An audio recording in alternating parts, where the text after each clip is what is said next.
Assalamualaikum warahmatullahi ta'ala wabarakatuh. Perkenalkan, nama saya Dina Latifah. Saya di sini akan menjelaskan tentang sistem pernafasan pada manusia. Sistem pernafasan pada manusia adalah suatu proses pengambilan oksigen dan pengeluaran karbon dioksida atau CO2 yang menghasilkan energi pada tubuh kita. Jadi, apabila kita menghirup oksigen dan mengeluarkan karbon dioksida, itu akan menghasilkan energi pada tubuh kita. Yang selanjutnya ada alat-alat dalam sistem pernafasan. Alat-alat dalam sistem pernafasan terdiri dari pita suara, trakea, hidung, faring, bronkus, faring, epiglotis, laring, dan diafragma. Yang selanjutnya ada sistem pernafasan pada manusia. Sistem pernafasan pada manusia terdiri dari rongga hidung, faring, laring, trakea, dan bronkus. Oke, yang selanjutnya ada rongga hidung. Rongga hidung merupakan tempat pertama masuknya udara pada tubuh kita. Dan di dalam rongga hidung ini terdapat rambut-rambut hidung dan mukus, di mana di dalam rongga hidung ini akan mengalami penyaringan, penghangatan atau penyesuaian suhu, dan pengaturan kelembapan, di mana fungsi penyaringan ini untuk menyaring kotoran yang masuk dalam tubuh kita agar udara yang masuk pada tubuh kita itu bersih.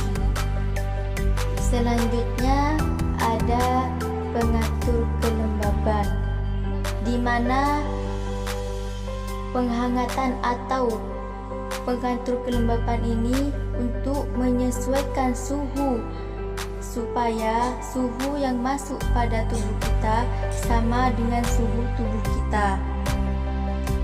Yang selanjutnya ada pengatur kelembapan. Pengatur kelembapan ini untuk mengatur kelembaban pada hidung kita. Yang selanjutnya ada faring. Faring merupakan percabangan dua saluran, yaitu saluran pernafasan pada bagian depan dan saluran pencernaan pada bagian belakang. Faring juga dibagi menjadi tiga, yaitu nasofaring, orofaring, dan laringofaring. Di mana fungsi dari nasofaring ini adalah untuk menjalurkan pernafasan dari hidung ke tenggorokan yang kemudian diteruskan ke paru-paru. Dan fungsi dari orofaring membantu proses pernafasan dan hal-hal yang berkaitan dengan pernafasan serta berperan dalam menelan. Dan ada juga fungsi dari laringofaring. Fungsi laringofaring ini sama seperti fungsi orofaring yang mana membantu proses pernafasan dan hal-hal yang berkaitan dengan pernafasan serta berperan dalam proses penelanan makanan. Dan selanjutnya ada laring. Laring ini terletak di antara orofaring dan trakea.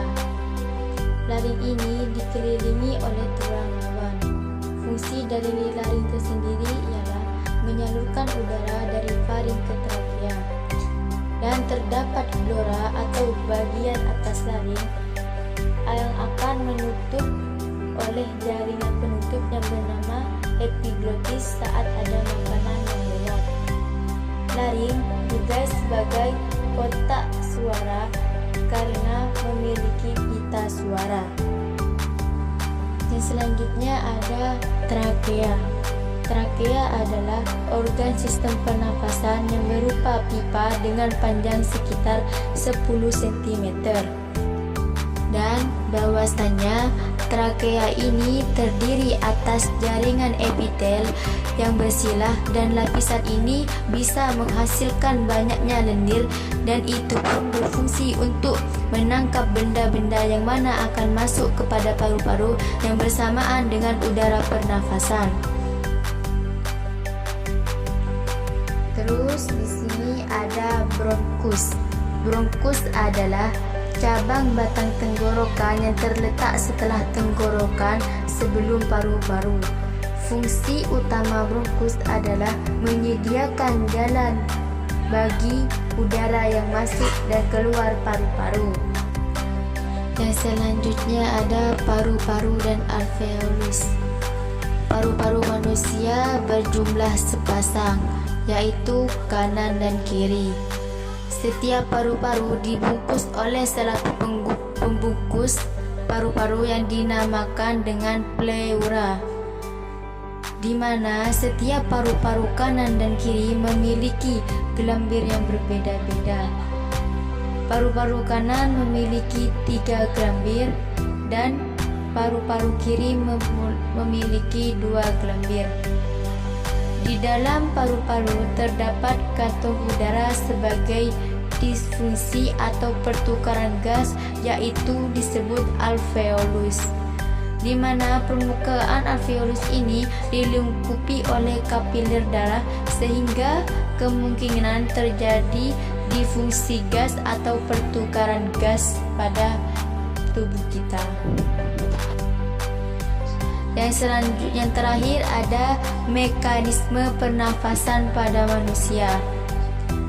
Mekanisme pernafasan pada manusia terdiri inspirasi atau pengambilan udara dan ekspirasi atau pengeluaran udara, yang dimana ini sama dengannya seperti oksigen dan karbon dioksida.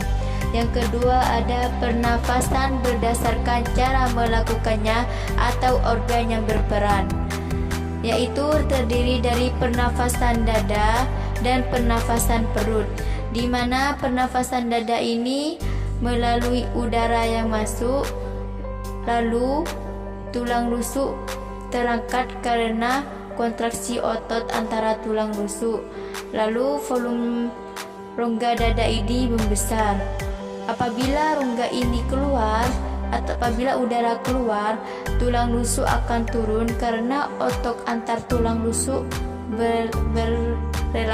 relaksasi.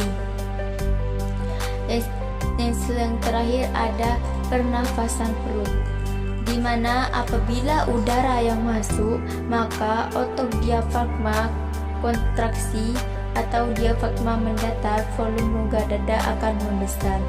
Dan apabila udara keluar, otot diafragma atau relaksi, otot perut kontraksi, diafragma melengkung ke rongga dada, volume rongga dada akan mengecil. Sekian penjelasan dari saya. Apabila dari awal penjelasan sampai akhir ada kata-kata kurang berkenan, mohon dimaafin. Wabillahi taufiq wal hidayah, wa ridha wal inayah. Assalamualaikum warahmatullahi wabarakatuh.